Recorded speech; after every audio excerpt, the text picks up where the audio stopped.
పులిరాజు ధైర్యమైన కథ.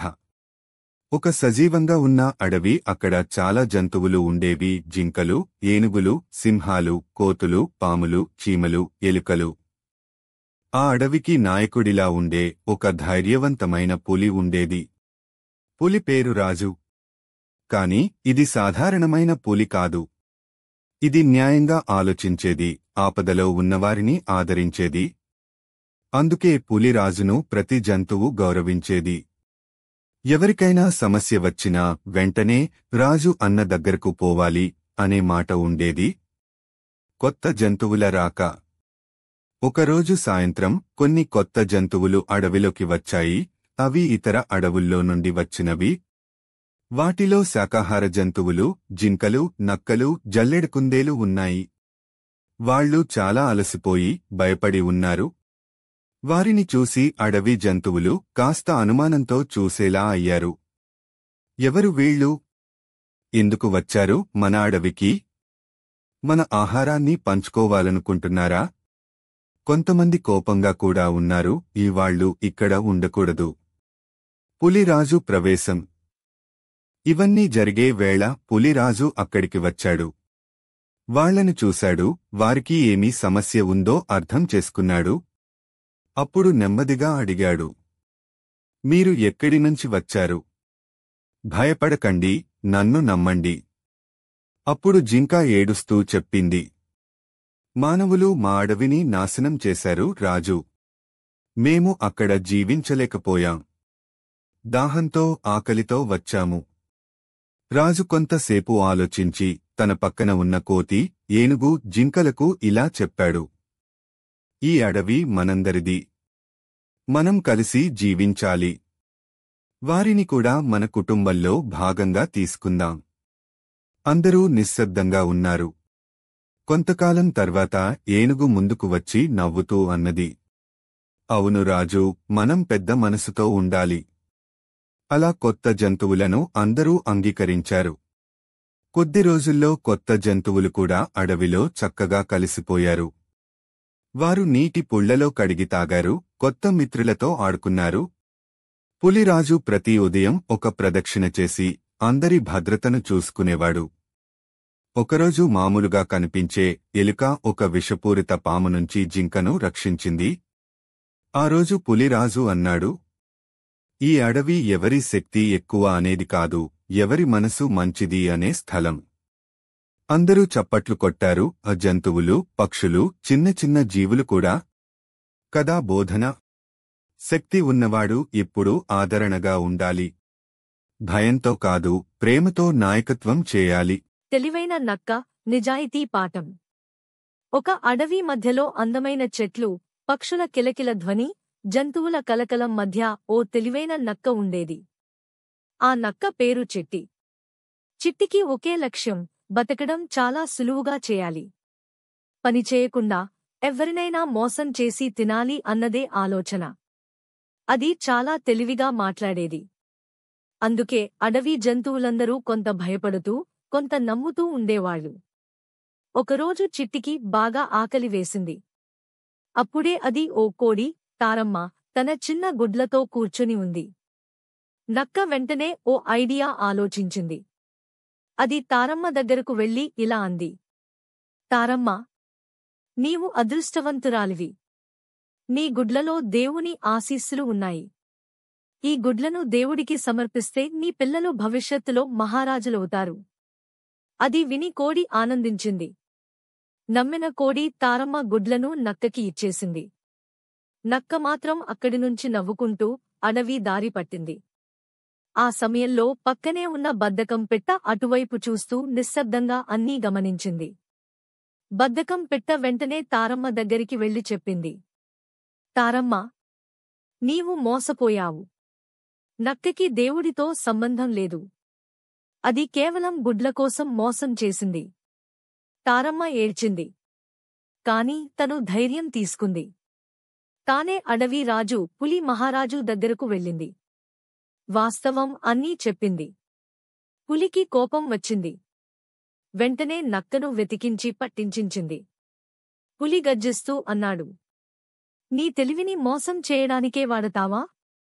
నిజాయితీ లేకుండా తెలివి ఎలా పనికి వస్తుంది? నక్క తల వంచింది. మన్నించమని వేడుకుంది. పులి చివరికి ఇలా అన్నాడు. ఇంకొకసారి ఇలాంటివి చేస్తే అడవిలో నీకు చోటుండదు. మంచిగా మారు. ఆ రోజు తర్వాత నక్క పూర్తిగా మారిపోయింది. ఇకపై మోసాలు చేయకూడదని, నిజాయితీగా బతకాలని నిర్ణయించుకుంది. అడవిలోని జంతువులందరూ నక్క మారిన తీరు చూసి ఆశ్చర్యపోయారు. ఈ కథలో ఉన్న బోధ: తెలివి ఉంటే చాలదు. నిజాయితీతో పాటు మంచితనాన్ని కూడా కలుపుకుంటేనే అది గొప్పతనమవుతుంది. మోసాలు ఎంత మెత్తగా చేసినా అవి చివరికి బయటపడతాయి. మా స్టోరీ మీకు నచ్చితే లైక్, షేర్, కామెంట్ చేసి మా ఛానల్ని సబ్స్క్రైబ్ చేసుకోండి. ఇద్దరు బ్రదర్స్ ప్రేమ కంటే గొప్పదేమీ లేదు. ఒక చిన్న గ్రామంలో రాజు అనే వ్యక్తి తన తమ్ముడు రాముతో కలిసి చిన్న గుడిసెలో నివసించేవాడు. ఇద్దరూ మాతాపితలని చిన్నప్పుడే కోల్పోయారు. అన్నయ్య రాజు తన తమ్ముడికి తండ్రిలా, తల్లిలా ఉండేవాడు. కష్టపడి పొలంలో పనిచేసి, తినిపించి, చదివించేవాడు. రాము చురుకైన పిల్లవాడు. స్కూల్కి వెళ్లి వచ్చాక ఇంటి పని చేయడం, అన్నయ్యకి సహాయం చేయడం అతడి బాధ్యతగా భావించేవాడు. ఇద్దరూ ఎంతో ప్రేమతో, స్నేహంతో జీవించేవారు. ఒకసారి మార్కెట్ ధరలు పెరగడంతో వాళ్ల ఇంట్లో అన్నం తక్కువగా ఉండిపోయింది. ఆ రోజు రాత్రి రాజు పొలంలో నుంచి అలసిపోయి ఇంటికి తిరిగొచ్చాడు. రాము అప్పటికే అన్నం వేశాడు. రాజు తన గిన్నెలో అన్నం తక్కువగా ఉండటాన్ని గమనించాడు. ఆయన ఆశ్చర్యంతో అడిగాడు, రాము, నీవు కూడా నాతో సమానంగా పనిచేస్తావు. అయినా నాకే ఎక్కువ అన్నం ఎందుకు పెట్టావు?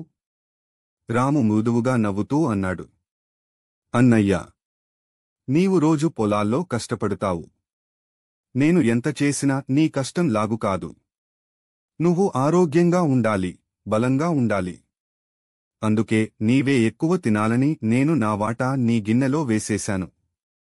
ఇది విని రాజు కన్నీళ్లతో రాముని దగ్గరకు తీసుకుని ముద్దు పెట్టుకున్నాడు. నన్ను ప్రేమించేది నువ్వే, నాకు బలం నీవే రాము. ఆ రాత్రి వాళ్ళు ఇద్దరూ ఒకే గిన్నెలో కలిసి అన్నం తిన్నారు. కష్టాలు ఉన్నా, ప్రేమ ఉన్న చోట సంతోషం కూడా ఉంటుంది అనే విషయం వాళ్ళు అర్థం చేసుకున్నారు. బోధ: ఈ కథ మనకు చెబుతుంది, కుటుంబం అంటే ఒకరిపై మరొకరు ప్రేమ చూపించుకోవడం, త్యాగం చేయడం. ఆ ప్రేమే జీవితానికి వెలుగు. మా స్టోరీ నచ్చితే లైక్, షేర్, కామెంట్ చేసి మా ఛానల్ని సబ్స్క్రైబ్ చేసుకోండి. చిట్టి పిట్ట వేసవి పాఠం. ఒకప్పుడు ఓ చక్కని అడవిలో పక్షుల కుటుంబం నివసించేది.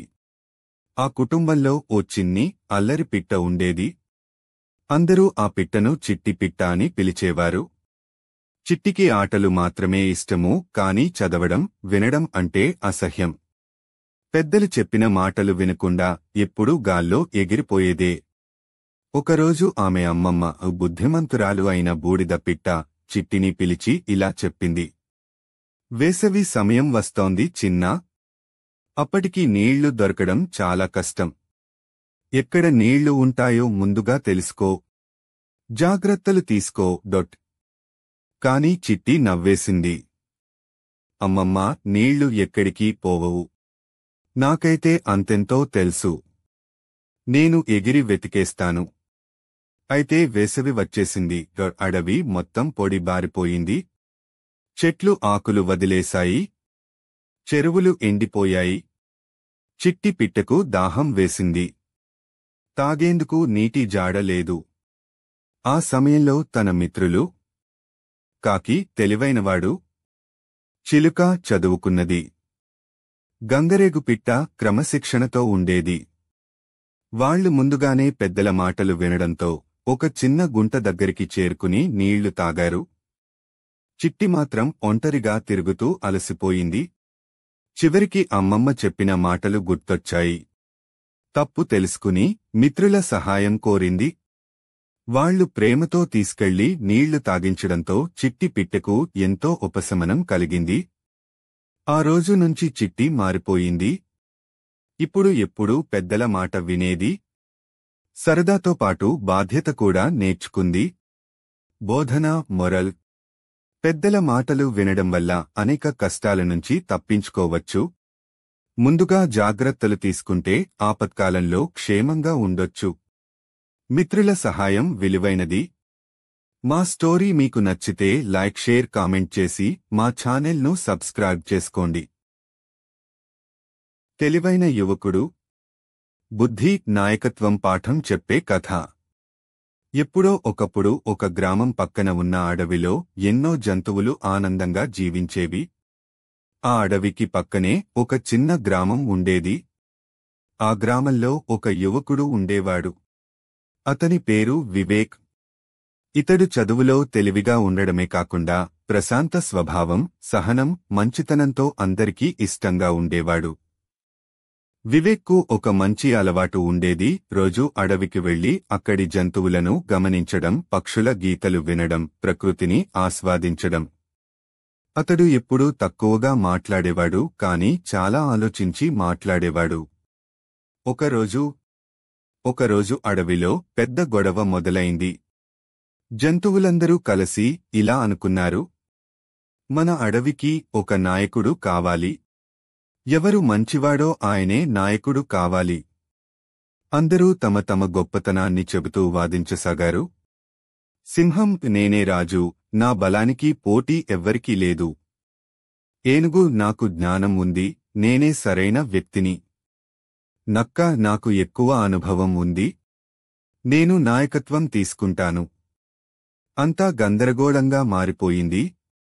అప్పుడు కొన్ని జంతువులు మన వివేక్ దగ్గరకు వచ్చి అడిగాయి: వివేకా, నువ్వు మౌనంగా ఉన్నావు కాని తెలివిగా ఆలోచిస్తావు. నువ్వే చెప్పు, నిజమైన నాయకుడు ఎలాంటివాడు కావాలి? వివేక్ సమాధానం: వివేక్ కాస్త నవ్వుతూ ఇలా అన్నాడు: నాయకుడు అంటే బలంగా ఉండే వాడే కాదు. మంచి మనసుతో, సహనంతో అందరినీ గౌరవించగలవాడే నాయకుడు అవుతాడు. నాయకత్వం అంటే ఎదిగిన వారిని మాత్రమే కాదు, ఎదగని వారిని కూడా తోడ్పడటం. ఎవరి అభిప్రాయాలనైనా వినగలగడం, సరైన నిర్ణయాన్ని సమయానికి తీసుకోవడం, ఇవే నిజమైన నాయకుని లక్షణాలు. అందరూ చర్చను ఆపి ఆలోచనలో పడ్డారు. వివేక్ చెప్పిన మాటలు అందరికీ ఎంతో నచ్చాయి. తర్వాత ఆ రోజు నుండి అడవిలో ఏ సమస్య వచ్చినా మొదటగా జంతువులు వివేక్ వద్దకు వచ్చేవారు. అతని మాటలు వినేవారు. అతడు జంతువుల మధ్య వాదనలకు న్యాయంగా పరిష్కారాలు చెప్పేవాడు. అలా ఒక సాదా యువకుడు తన తెలివితో, సహనంతో, శాంతస్వభావంతో అందరికీ ఆదర్శంగా నిలిచాడు. ఈ కథలోని పాఠం: నాయకత్వం అంటే గట్టిగా అరిచేవాడు కాదు, శాంతంగా ఆలోచించేవాడు. నిజమైన తెలివి అంటే వినగలగడం, అర్థం చేసుకోవడం. చిన్న వయస్సైనా మంచి మనసున్నవాడు పెద్ద పని చేయగలడు.